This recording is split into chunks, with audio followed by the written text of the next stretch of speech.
A Fox News alert: chaos unfolding right now. Kabul's airport, where at least 3 are killed, some say more, has thousands, as you see, and I'm seeing this for the first time, are there to evacuate Afghanistan. They're dying to get on the one plane that comes in when it does come. But while the Taliban takes over Kabul and the country, President Biden is facing scrutiny for a silent weekend at Camp David. The AP says they are all stunned. Well, too bad. You're the president, and you got us into this mess. Our next guest slamming the president, quote, it's ill-planned retreat, and calls on Biden to destroy every Taliban fighter near Kabul. Arkansas GOP Senator Tom Cotton served in Afghanistan, joins us now. Senator, we got about 5,000 to 8,000 now. We know we could destroy these guys. We let them come into the Capitol. The president, the gutless guy he is, who is as corrupt as the day is long, he fled for the hills. Nobody in as a replacement. So why did we do nothing? Yeah, Brian, the scenes from Kabul and Afghanistan more broadly are tragic, and they're catastrophic for America. You know, Joe Biden announced about 4 months ago that we would withdraw from Afghanistan. But there's a difference between the decision to withdraw and how that decision was executed. Whatever you think of the first decision, the execution of Joe Biden has been recklessly negligent. Just yesterday, I heard from an Arkansan who was stuck behind Taliban checkpoints in Kabul. The best advice he was getting was to shelter in place and try to go fill out an electronic form on the State Department website. So we opened up our phone lines and email to any Americans that were stuck behind Taliban lines. In the last 12 to 18 hours, we've had 400 to 500 people contacting us, pleading for assistance for how to get to the airport and get out of Afghanistan. And remember, these are not just Afghan civilians who helped us. These are American citizens holding American passports who for 4 months did not receive guidance about what to do. And now the country is overtaken by an outlaw criminal gang like the Taliban, threatening the lives of hundreds, if not thousands, of Americans, to say nothing of the strategic consequences of this debacle for the years to come for America and the world. Right. And just keep in mind, this is where the attack on 9/11 came from. We're coming up on 20 years now. I don't know how President Biden even shows his face at an event there. And the Taliban leader has already made speeches. We can't get our president to make a speech, but Taliban went to the palace, maybe gave a little speech with his favorite henchman around him with his nice rifle next to him. And the Taliban leader claims he spent 8 years in Gitmo in the victory speech. Now he sits in the Kabul palace.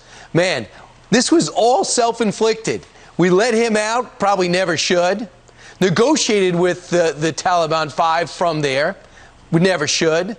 And then we walked away, and we were their colonels and captains. They had no leaders because the Americans were their leadership. They would fight, but when their leaders left, you know what happens better than anyone. You're a military guy.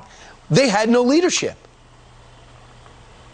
Yeah, Brian, we've let people out from Gitmo for 20 years. We should have had military trials for them and summarily executed most of them as war criminals. And now they're back on the battlefield. Thousands of Taliban and al-Qaeda prisoners from across Afghanistan have been released from prisons in the last few days, once again back on the battlefield. And as you said, Afghanistan is the place from which the 9/11 attacks were planned and launched. Ever since Joe Biden announced in the spring that we would withdraw from Afghanistan, I've asked for answers about how we plan to protect ourselves. That's our core interest in Afghanistan, is not allowing a group like al-Qaeda or ISIS to gain a safe haven to once again attack the United States. We've never had an answer. And you see the consequences of the terrible, ill-planned, disorganized withdrawal that Joe Biden is responsible for. Now he won't even appear on camera to explain the circumstances and what's next to the American people. So what do you say to people like you, like the President Trump, who said, I'm against this endless war, I want everybody out of there?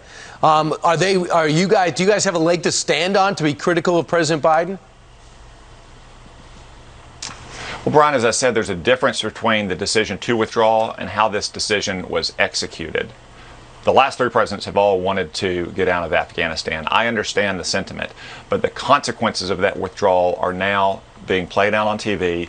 The ill-planned and disorganized, chaotic withdrawal that Joe Biden oversaw is going to be catastrophic for America for years to come. Look, he announced this decision at the height of the fighting season. He wanted it all troops out by September 11th. A politically symbolic date to be sure, but a tactically dangerous one. That is when the Taliban traditionally is reaching peak fighting season. All he had to do perhaps was wait a few more months to get into the winter months, and we would have had a much more orderly transition. You would have had time to get all these American citizens out of Afghanistan. As it is now, we have Americans who are stuck behind enemy lines in Afghanistan with no clear way to get out of the country. You said Afghanistan, not Kabul. Kabul, they have some hope.